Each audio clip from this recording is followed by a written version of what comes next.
திருச்செந்தூர் கோவிந்தம்மாள் ஆதித்தனார் மகளிர் கல்லூரியில் 2026-2027 கல்வியாண்டிற்கான மாணவர் சேர்க்கை நடைபெறுகிறது.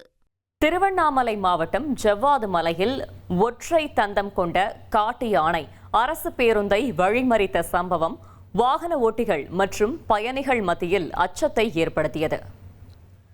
ஜமுனா மரத்தூரில் இருந்து ஆலங்காயம் செல்லும் சாலையில் உள்ள புற்றுக்கோவில் பகுதியில் நேற்று இரவு வயது முதிர்ந்த காட்டு யானை ஒன்று திடீரென சாலைக்கு வந்து அரசு பேருந்தின் முன் நின்றது. இதனால் பேருந்து ஓட்டுநர் வாகனத்தை நிறுத்திய நிலையில் பயணிகள் அச்சமடைந்தனர். சிறிது நேரம் கழித்து யானை சாலையை விட்டு விலகி சென்றதை தொடர்ந்து போக்குவரத்து மீண்டும் சீரானது. இதேபோல் அவ்வழியாக சென்ற பிற வாகனங்களும் சில நேரம் காத்திருந்து சென்றன. தண்ணீர் மற்றும் உணவு தேடி இரவு நேரங்களில் சாலைக்கு வரும் இந்த ஒற்றை தந்த யானையால் அப்பகுதியில் அச்சம் நிலவி வருகிறது.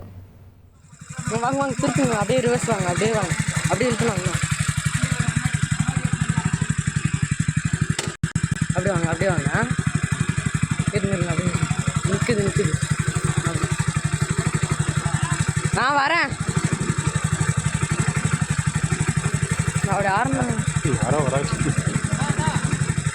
திருச்செந்தூர் கோவிந்தம்மாள் ஆதித்தனார் மகளிர் கல்லூரியில் 2026-2027 கல்வியாண்டிற்கான மாணவர் சேர்க்கை நடைபெறுகிறது.